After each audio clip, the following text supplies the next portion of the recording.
Hello. I am here to present my career profile number 2 for our class to Intro to Marriage and Family Studies. This time I decided I wanted to know what it would be like to work for the church, so I contacted LDS Family Services. In fact, I contacted the Georgia LDS Family Services in Tucker, Georgia, and I was able to talk to a nice man named Brian, who is their counseling manager there.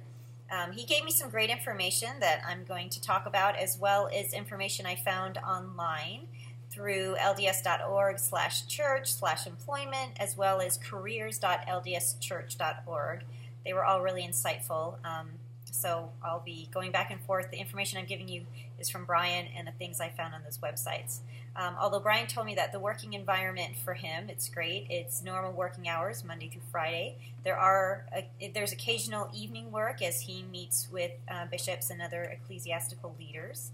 He talked about his typical stressors in the job, and that would be dealing with people and their struggles and the hard times they're going through. It's especially hard working with those who continually fall and they're not progressing or not trying.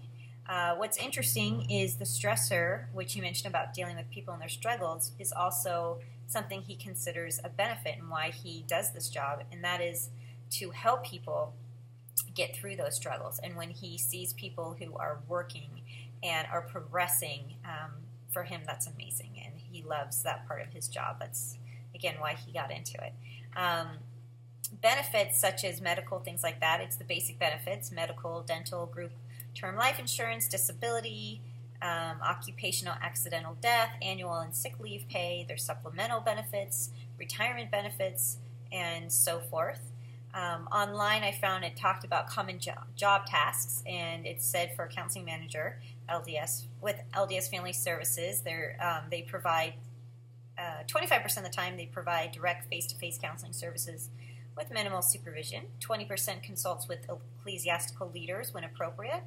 15% oversees all administration and operational functions. Like I said, he's a manager, so just a regular counselor working for the church, I don't believe would have to do that. 10% develops relationships with industry professionals and network with community resources as referral sources, which we know it's always important to know what sources are out there in the community to help the clients as best we can. 10% also developing and implementing all counseling programs, supervises and evaluates staff. 3% is traveling, and it says overnights, working evenings and weekends, holidays as required, but it's very minimal. Brian hadn't mentioned that, although I found this online, so I don't think he has to do it very often. 2% maintains certification and continuous education and development through ongoing training. As for education, he said you need at least a master's degree. He received his master's degree in social work. Although marriage and family therapy, counseling, psychology, or a closely related field would be fine for that. I mentioned about looking into becoming a marriage and family therapist, and he thought that was great. He said with a social work degree, though, and getting your master's in that is beneficial if you're looking to do more of a variety of work, because you can take that and work at hospitals and do other things that you might be a little more restricted with just the marriage and family therapy license. Speaking of license, you need an independent practice license. That's required. It must be state appropriate for him, because being a manager, supervisor certification. With a job like that, you also need a minimum of 7 years postmaster professional experience, minimum of 4 years professional counseling supervisory experience, and also demonstrate and documented competence, productivity, efficiency, effectiveness, and quality.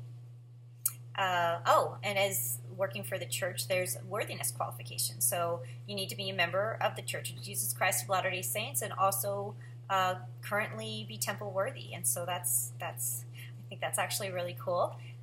One of the reasons why I looked into this as well is I thought it would be great to counsel and help people with the same beliefs, because then not only could I help them, or hopefully help them, on an emotional level, that I could also help with the spiritual level, and we would both be in agreement with our beliefs with the same faith. Salary.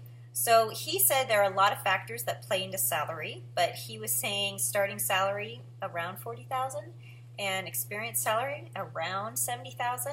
But again, a lot of factors play into that. So that is the information I have to be a counseling manager for LDS Family Services. Thank you.